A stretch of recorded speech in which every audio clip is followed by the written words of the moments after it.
به ونتوكل عليه ونعوذ بالله من شرور أنفسنا ومن سيئات أعمالنا من يهده الله فلا مضل له ومن يضلل فلا هادي له ونشهد أن لا إله إلا الله وحده لا شريك له ونشهد أن سيدنا ومولانا محمدا عبده ورسوله أما بعد فأعوذ بالله من الشيطان الرجيم بسم الله الرحمن الرحيم لقد نصركم الله في مواطن كثيرة ويوم حنين إذ أعجبتكم كثرتكم فلم تغن عنكم شيئا وضاقت عليكم الأرض بما رحبت ثم وليتم مدبرين ثم أنزل الله سكينته على رسوله وعلى المؤمنين وأنزل جنودا لم تروها وعذب الذين كفروا وذلك جزاء الكافرين صدق الله العظيم اللهم صل على محمد وعلى آل محمد كما صليت على إبراهيم وعلى آل إبراهيم إنك حميد مجيد۔ قابل احترام سامعین گرامی قدر، سورۃ التوبہ کی 2 آیتوں کی تلاوت کی۔ اس مناسبت سے کہ یہ شوال المکرم کا مہینہ ہے اور اسی شوال کے مہینے میں ہجرت کے 3 سال میں غزوہ احد واقع ہوا، جس کے بارے میں گزشتہ جمعے کو عرض کر چکا ہوں، اور اسی شوال کے مہینے میں 8 ہجری میں غزوہ حنین واقع ہوا ہے، جنگ حنین۔ پہلے بتا دیا کہ نبی کریم صلی اللہ علیہ وسلم نے جب مدینہ طیبہ ہجرت فرمائی تو کفار کے مقابلے کے لیے جو لشکر روانہ کیے گئے ان کی تعداد 62 بنتی ہے۔ 10 سالوں میں 62 لشکر بھیجے گئے جہاد کے لیے، جن میں سے 27 لشکروں میں نبی کریم صلی اللہ علیہ وسلم بذات خود نکلے اور لڑائی میں حصہ لیا۔ ان کو غزوات کہتے ہیں۔ اور 35 لشکر نبی کریم صلی اللہ علیہ وسلم نے روانہ فرمائے، خود اس لشکر میں شامل نہیں ہوئے۔ ایسے لشکروں کو سریہ کہتے ہیں۔ پھر غزوات جو 27 ہیں، بڑی جنگیں، ان میں سے چند جنگیں ایسی ہیں جو بڑی ہیں، 8 یا 9 یا 10 جنگیں، ان میں سے ایک غزوہ حنین بھی ہے۔ غزوہ حنین، اس کا پس منظر کیا تھا؟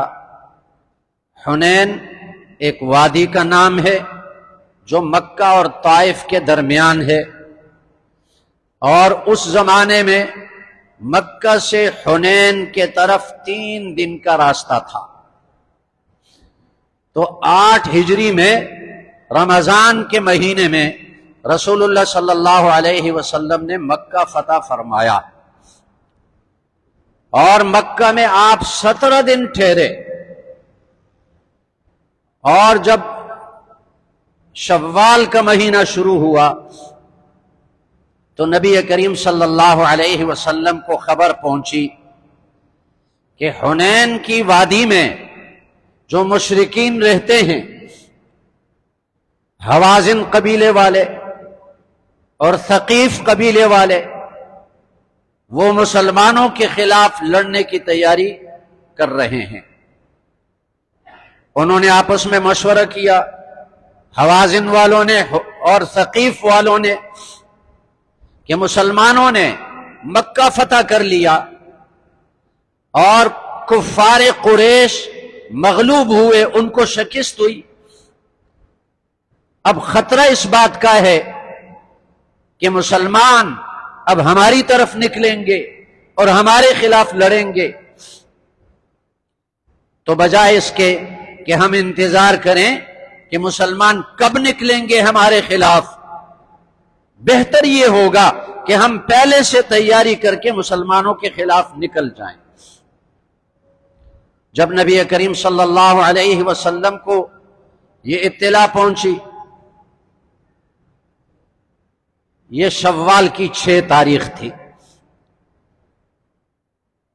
8ویں ہجری میں، تو نبی کریم صلی اللہ علیہ وسلم ایک لشکر لے کر نکلے ان کفار کی طرف، اور اس لشکر میں مسلمانوں کی تعداد 12,000 تھی۔ اتنی تعداد مسلمانوں کی اس سے پہلے کسی غزوے، کسی جنگ میں نہیں تھی۔ جنگ خندق جس کو غزوہ احزاب کہتے ہیں، اس میں مسلمان 3,000 تھے، اور فتح مکہ میں مسلمان جو مدینہ سے نکلے مکہ کی طرف وہ 10,000 تھے، اور 2,000 نو مسلم جو مکہ میں مسلمان ہوئے وہ ساتھ ملا دیے جائے تو یہ 12,000 افراد بنتے ہیں۔ اور مسلمانوں کے پاس اسلحہ بھی پورا تھا، 12,000 افراد پر مشتمل لشکر تھا، اسلحہ بھی پورا تھا۔ لیکن ابتدا میں اسی غزوہ حنین میں مسلمانوں کو شکست ہوئی۔ اب ہمیں اس بات پہ غور کرنا ہے، سوچنا ہے کہ مسلمانوں کو کیوں شکست ہوئی، اور دوبارہ مسلمانوں نے جو حملہ کیا تو کامیاب ہوئے، کیوں کامیاب ہوئے۔ بس اس سے ہم نے سبق حاصل کرنا ہے، اور یہ قیامت تک کے مسلمانوں کے لیے اس میں سبق ہے۔ اس طرف کفار حوازن کے قبیلے والوں نے 4,000 افراد پر مشتمل لشکر تیار کیا، اور اپنی عورتوں اور بچوں کو بھی میدان میں اتارا۔ کیوں اتارا؟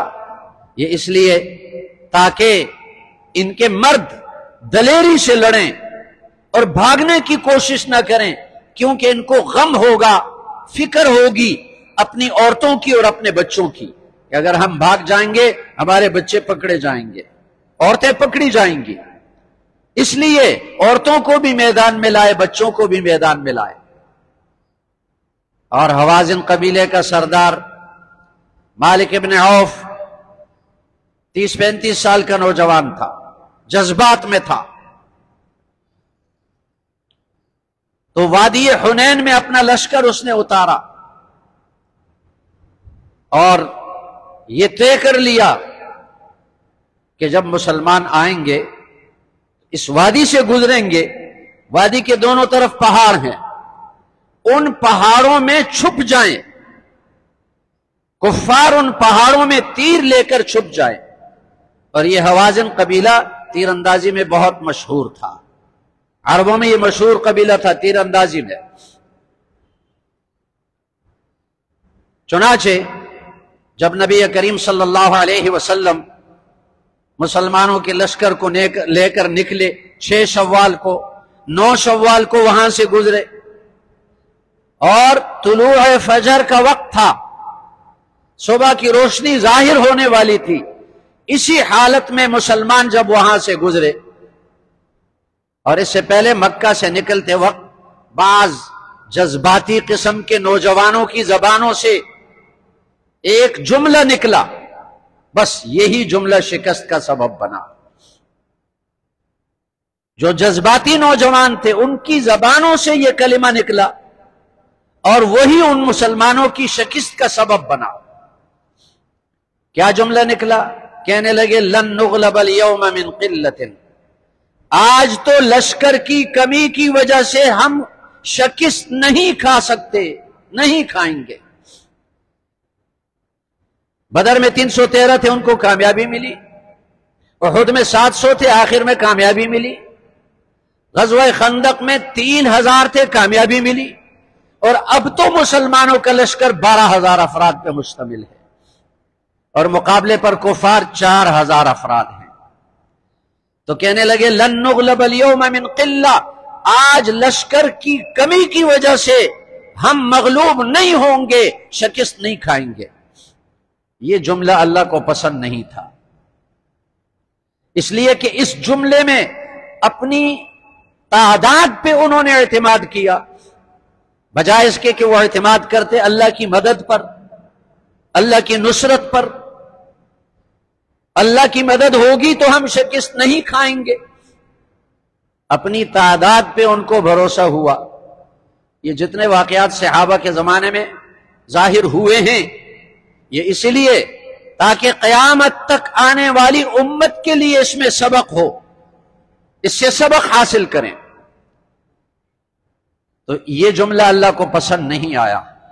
جب اس وادی حنین سے گزرنے لگا یہ لشکر، دونوں طرف پہاڑوں میں کفار چھپے ہوئے تھے تیر لے کر، اور انہوں نے تیر اندازی شروع کی مسلمانوں پر، اور جب اچانک تیر دونوں طرف سے مسلمانوں پہ ٹوٹ پڑے تو مسلمان منتشر ہو گئے، اس لیے کہ خود پہلے سے ان کو یہ گمان نہیں تھا کہ یہاں یہ لوگ چھپے ہوئے ہوں گے۔ مسلمان تو یہ سمجھ رہے تھے یہ اپنے گھروں میں اپنے شہروں میں ہوں گے، ہم حملہ کر لیں گے۔ چنانچہ مسلمان منتشر ہوئے اور نبی کریم صلی اللہ علیہ وسلم کے ساتھ چند افراد رہ گئے، 12000 میں سے چند افراد۔ اور منتشر ہونے کا ایک سبب یہ بھی تھا کہ جو 2000 نو مسلم تھے ابھی ان کے دلوں میں اسلام پکا داخل نہیں ہوا تھا، مکے والے، وہ تیر جب ان پہ پڑے وہ بھاگ گئے۔ ظاہر ہے کہ جب کچھ ساتھی بھاگ جائیں دوسرے بھی بھاگ جاتے ہیں، افراتفری پھیل جاتی ہے۔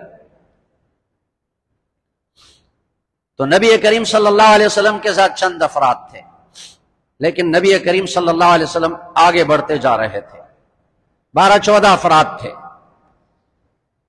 حضرت عباس رضی اللہ عنہ نے نبی کریم صلی اللہ علیہ وسلم جس خچر پہ سوار تھے اس خچر کی لگام پکڑی ہوئی تھی، اور نبی کریم صلی اللہ علیہ وسلم خچر سے نیچے اترے اور آگے بڑھتے جا رہے تھے اور فرما رہے تھے بلند آواز سے انا النبی لا کذب انا ابن عبد المطلب، میں نبی ہوں، میں جھوٹا نہیں ہوں، میں عبد المطلب کا بیٹا ہوں۔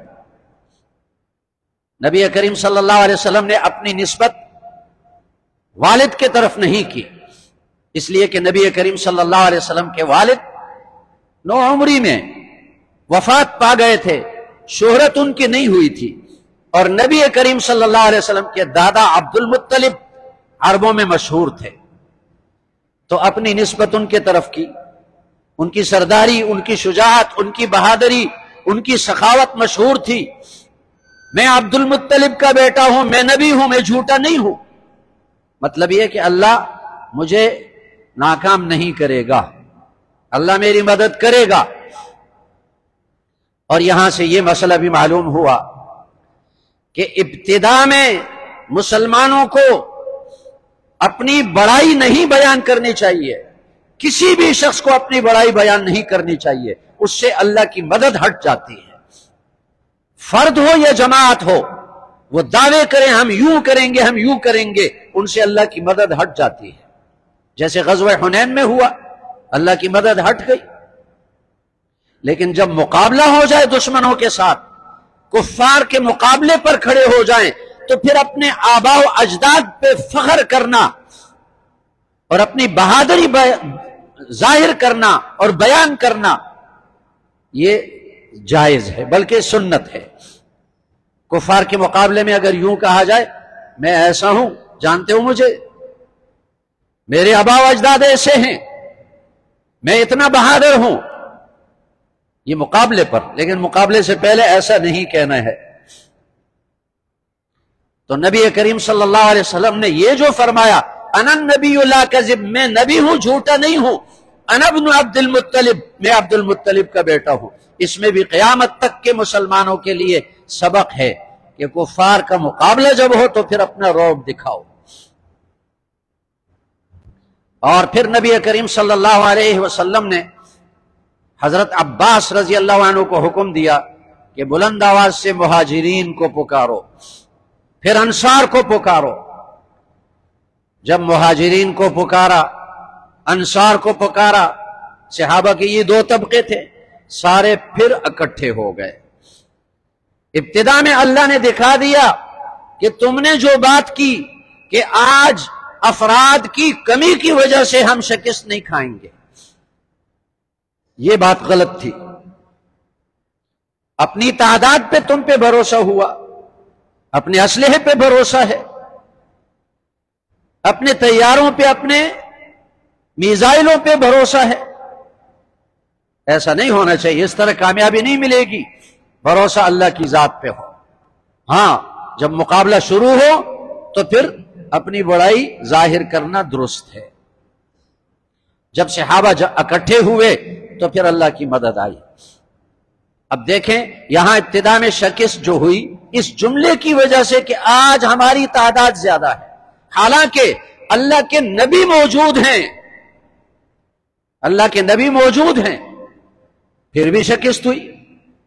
فرشتوں کی فوج جس کا ذکر اللہ نے اسے قرآن میں کیا ہے، فرشتوں کی فوج بھی آئی۔ کفار کا جو سردار تھا مالک ابن عوف، اس نے 3 جاسوس بھیجے، جاؤ مسلمانوں کے لشکر کو دیکھو۔ جب وہ واپس چلے گئے تو کہنے لگے کہ مسلمانوں کا لشکر تو الگ ہے، لیکن ایک بہت بڑا لشکر ہمیں نظر آیا جنہوں نے سفید لباس پہنا ہوا تھا اور سفید پگڑیاں اپنے سروں پہ سجائی ہوئی تھی۔ یہ تھے فرشتے، فرشتے بھی تھے اور اللہ کے نبی بھی تھے، لیکن مسلمانوں نے جو اپنی بڑائی بیان کی، ہم ایسے ہیں، اس کی وجہ سے شکست ہوئی۔ اس لیے حدیث میں آتا ہے کہ اپنے آبا و اجداد پر فخر کرنا چھوڑ دو، اس کو نبی کریم صلی اللہ علیہ وسلم نے منع فرمایا۔ پھر جب مسلمان اکٹھے ہوئے اللہ تعالیٰ نے ان کو غلبہ عطا کیا اور پھر کفار منتشر ہو گئے، بھاگ گئے۔ اور جتنے بھی جنگیں ہوئی نبی کریم صلی اللہ علیہ وسلم کی زندگی میں، غزوات ہوئے، سب سے زیادہ مال غنیمت غزوہ حنین میں مسلمانوں نے حاصل کیا۔ کتنا مال غنیمت تھا؟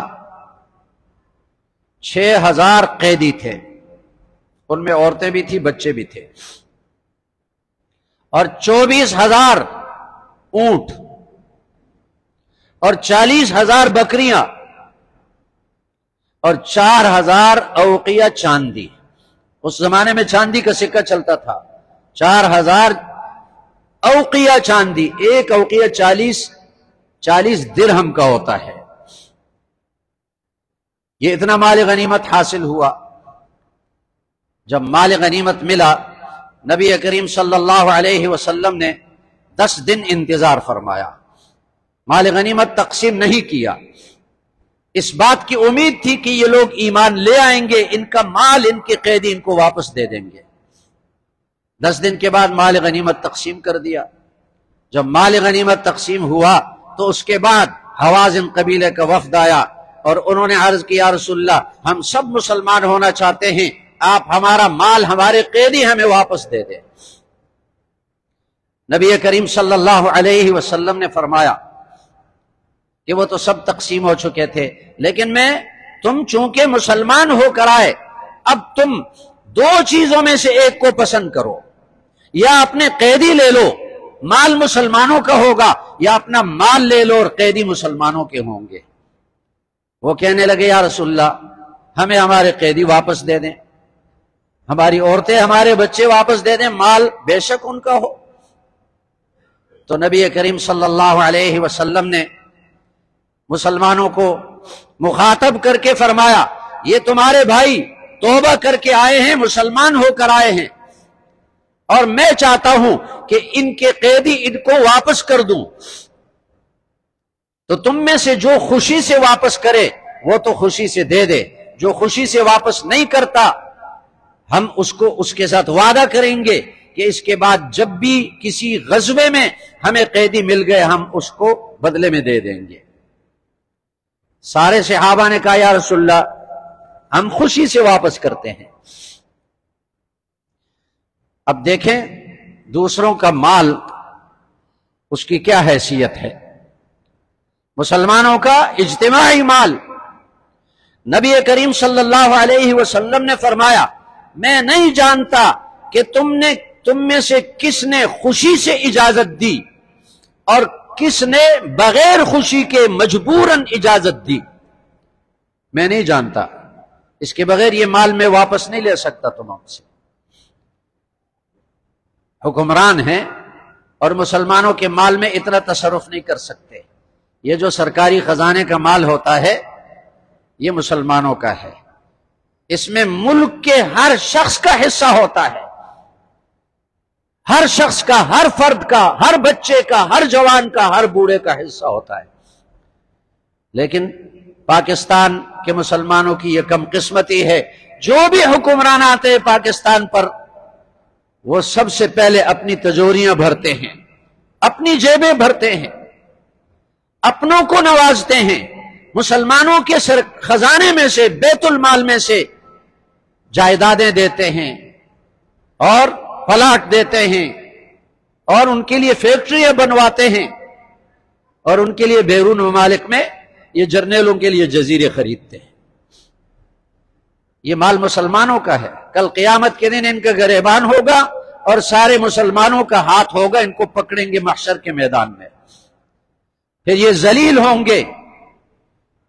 تو نبی کریم صلی اللہ علیہ وسلم نے فرمایا تم واپس چلے جاؤ، ہر قبیلے کا سردار قبیلے کے ایک ایک فرد سے پوچھے کہ کیا تم خوشی سے یہ قیدی واپس دیتے ہو یا نہیں، اور صبح کو وہ سردار مجھے آ کر بتا دیں کہ وہ خوشی سے واپس دیتے ہیں۔ ایک ایک آدمی سے پوچھا سردار نے، ایک ایک آدمی سے پوچھا کیا تم خوشی سے یہ قیدی واپس دیتے ہو؟ سب نے کہا ہم واپس دیتے ہیں خوشی سے۔ تب جا کر نبی کریم صلی اللہ علیہ وسلم نے ان کفار کے جو مسلمان ہو چکے تھے حوازن قبیلے والے، ان کے قیدی، ان کی عورتیں، ان کے بچے واپس کر دیے۔ تو یہ غزوہ حنین جس میں آخر میں اللہ تعالیٰ نے کامیابی عطا فرمائی مسلمانوں کو، ابتدا میں شکست ہوئی تکبر کی وجہ سے، سمجھنے کے فرشتے بھی تھے، باوجود اس کے کہ رسول اللہ صلی اللہ علیہ وسلم بھی تھے۔ تو نبی کریم صلی اللہ علیہ وسلم کے جتنے واقعات ہیں، جنگوں کے ہیں، گھر میں ہیں، امن کی حالت کے ہیں، اس میں قیامت تک آنے والے مسلمانوں کے لیے سبق ہوتا ہے۔ اگلی بات جو میں عرض کرنا چاہتا ہوں، آپ کے علم میں ہوگا کہ کسی چینل میں، یہ جو چینل والے ہوتے ہیں ان کا مقصد ہی دین کو بگاڑنا ہوتا ہے۔ رمضان میں سارے چینل کھل جاتے ہیں اور پھر وہ اپنے چینل میں کن کو بلاتے ہیں؟ مقابل دونوں فریق کو بلاتے ہیں اور ایک اختلافی مسئلہ ان کے سامنے رکھ لیتے ہیں کہ بتاؤ اس میں تمہاری کیا رائے ہے اور تمہاری کیا رائے ہے، لڑانے کے لیے۔ ان کا مقصد دین پھیلانا نہیں، دین سمجھانا نہیں۔ ہمارے نوجوانوں کو دھوکہ ہوتا ہے، وہ سمجھتے ہیں فلاں چینل میں اچھے مسائل بیان ہوتے ہیں، یہ دین کا کام نہیں کرتے، یہ لڑانے کا کام کرتے ہیں۔ ہر چینل والے کو اختلافی مسئلہ سامنے رکھتے ہیں اور پھر اس میں لڑاتے ہیں۔ تو ایک چینل میں کسی ملعون نے، غالباً یاسین قادری نام ہے اس کا، ملعون ہے، جو بھی ہے ملعون، اس ملعون نے حضرت عثمان رضی اللہ تعالیٰ عنہ کی شان میں گستاخی کی، اور وہ چینل والا بھی خاموشی سے سنتا رہا۔ اس کا تو حق بنتا تھا کہ اسی وقت اس کے منہ پہ تھپڑ مارتا، لیکن وہ بھی سنتا رہا۔ اس سے معلوم ہو کہ چینل والا بھی ملعون اور یہ گستاخی کرنے والا بھی ملعون۔ تم نہیں جانتے حضرت عثمان رضی اللہ عنہ کی شخصیت کیا ہے؟ حضرت عثمان رضی اللہ عنہ وہ شخص ہیں کہ نبی کریم صلی اللہ علیہ وسلم نے اپنی ایک بیٹی ان کے نکاح میں دی، اور جب اس بیٹی کا انتقال ہوا تو نبی کریم صلی اللہ علیہ وسلم نے دوسری بیٹی ان کے نکاح میں دی۔ حالانکہ ایک آدمی جب اپنے کسی کو داماد بنا لیتا ہے، ایک بیٹی اس کو دے دیتا ہے، دوبارہ اس کو بیٹی دینے کے لیے تیار نہیں ہوتا۔ نبی کریم صلی اللہ علیہ وسلم کی ایک بیٹی کا نام ام کلثوم اور ایک بیٹی کا نام رقیہ رضی اللہ عنہما، دونوں حضرت عثمان رضی اللہ عنہ کے نکاح میں تھی۔ اور جب دوسری بیٹی کا انتقال ہوا تو نبی کریم صلی اللہ علیہ وسلم نے حضرت عثمان رضی اللہ عنہ کو غمزدہ دیکھا تو فرمایا غم نہ کرو، اگر میری 40 بیٹیاں ہوتی ایک ایک کر کے یکے بعد دیگرے میں تمہارے نکاح میں دیتا۔ یہ ہیں عثمان ابن عفان۔ نبی کریم صلی اللہ علیہ وسلم کا اتنا اعتماد ہے عثمان رضی اللہ عنہ پر، لیکن آج کا ملعون رافضی یا نام نہاد جو اپنے آپ کو سنی کہلاتے ہیں، صحابہ پر تنقید کرنے والے، یہ ملعون حضرت عثمان رضی اللہ عنہ پہ تنقید کرتے ہیں، گستاخی کرتے ہیں۔ اور میں نے گزشتہ جمعے کو عرض کیا تھا، جو صحابہ کی گستاخی کرتا ہے لازماً اس کے نسب میں کوئی خرابی ہوگی، وہ حلالی نہیں ہوگا، اس کے نسب میں خرابی ہوگی۔ جب نبی کریم صلی اللہ علیہ وسلم مدینہ طیبہ آپ نے ہجرت فرمائی، مسلمانوں نے ہجرت فرمائی، تو مدینے کے اندر جو کنویں تھے وہ کم تھے اور مسلمان زیادہ تھے۔ بیر روما یہود کے قبضے میں تھا، مسلمان عورتیں وہاں پانی بھرنے کے لیے جاتی تھی تو یہود ان کا مذاق اڑاتے تھے۔ نبی کریم صلی اللہ علیہ وسلم نے اعلان فرمایا، کون ہے جو بیر روما کو یہود سے خریدے اور وقف کر دے مسلمانوں کے لیے؟ حضرت عثمان رضی اللہ عنہ کھڑے ہوئے اور عرض کیا میں خریدوں گا۔ وہ کنواں خریدا اور مسلمانوں کے لیے وقف کر دیا۔ حدیبیہ میں، غزوہ حدیبیہ میں جب رسول اللہ صلی اللہ علیہ وسلم 6 ہجری میں صحابہ کو لے کر نکلے اور عمرہ ادا کرنے کے لیے، حدیبیہ کے مقام پر مشرکین نے ان کو روک لیا اور کہا آپ عمرہ نہیں ادا کر سکتے۔ تو نبی کریم صلی اللہ علیہ وسلم نے حضرت عمر رضی اللہ عنہ کو حکم دیا کہ تم جاؤ اور کفار قریش کے ساتھ مذاکرات کرو کہ ہم عمرے کے لیے آئے، لڑنے کے لیے نہیں آئے۔ حضرت عمر نے عرض کیا رسول اللہ، میری حالت آپ کو معلوم ہے کہ مکہ میں کوئی مجھے جگہ دینے کے لیے تیار نہیں، اگر آپ سفیر بھیجنا چاہتے ہیں تو حضرت عثمان کو بھیجیں۔ نبی کریم صلی اللہ علیہ وسلم نے حضرت عثمان رضی اللہ عنہ کو اپنا سفیر بنا کر بھیجا مشرکین کے ساتھ بات کرنے کے لیے۔ مشرکین کے سرداروں نے کہا آپ عمرہ کر لیں، طواف کر لیں۔ حضرت عثمان نے فرمایا یہ ہو ہی نہیں سکتا کہ رسول اللہ صلی اللہ علیہ وسلم عمرہ نہ کریں اور میں عمرہ کروں آپ کے بغیر۔ وہ سفارت کامیاب ہوئی۔ پھر حدیبیہ کے مقام پر جو رسول اللہ صلی اللہ علیہ وسلم نے صحابہ سے جہاد پر بیعت لی، یہ کیوں لی؟ خبر مشہور ہوئی کہ حضرت عثمان شہید کر دیے گئے، تو رسول اللہ صلی اللہ علیہ وسلم نے صحابہ کو بلایا اور ان سے بیعت لی کہ ہم عثمان کے شہید کرنے والوں کا ان سے انتقام لیں گے۔ اور جب بیعت لی، سب سے بیعت لی، آخر میں نبی کریم صلی اللہ علیہ وسلم نے اپنا ایک ہاتھ اٹھایا اور فرمایا یہ عثمان کا ہاتھ ہے، اپنے دوسرے ہاتھ پر رکھا اور فرمایا یہ عثمان کی طرف سے بیعت ہے۔ رسول اللہ صلی اللہ علیہ وسلم کا تو عثمان رضی اللہ عنہ پہ اتنا اعتماد ہے، اور آج کا خناس اور ملعون وہ عثمان پہ اعتماد نہیں کرتا۔ غزوہ تبوک میں رسول اللہ صلی اللہ علیہ وسلم نے چندہ جمع کرنے کا اعلان فرمایا، اس لیے کہ دور کا سفر تھا، دشمن مضبوط تھا، کسی غزوے میں چندہ جمع نہیں کیا، غزوہ تبوک میں چندہ جمع کیا۔ سب سے زیادہ چندہ دینے والے حضرت عثمان رضی اللہ عنہ ہیں۔ 100 اونٹ ساز و سامان کے ساتھ. جب دوبارہ اعلان ہوا دوبارہ 100 اونٹ ساز و سامان کے ساتھ. جب تیسری بار اعلان ہوا تیسری بار 100 اونٹ ساز و سامان کے ساتھ. 300 اونٹ سامان کے ساتھ حضرت عثمان نے دیے. اور اس کے بعد 300 درہم بھی لے کر آئے. اور نبی کریم صلی اللہ علیہ وسلم ممبر پر ہیں اور وہ درہم ہاتھوں میں لے کر ایک ہاتھ سے دوسرے میں اور دوسرے سے اس میں پھینکتے ہیں اور دیکھ کر خوش ہوتے ہیں اور فرماتے ہیں کہ آج کے بعد عثمان جو بھی کرے کوئی پرواہ نہیں، اس کو کوئی تکلیف نہیں ہوگی. تو جو چینل والے ہیں یہ بھی ملعون ہیں، اور جس چینل پر اس نے حضرت عثمان کی گستاخی کی وہ بھی ملعون ہے، اور جو حکمران ان گستاخوں کو گرفتار نہیں کرتے، ان کو سزا نہیں دیتے، وہ بھی ملعون ہے. اس لیے ہمارا یہ مطالبہ ہے کہ اس چینل والے کو بھی اور اس گستاخی کرنے والے کو بھی دونوں کو گرفتار کر کے دونوں کو سزا دی جائے.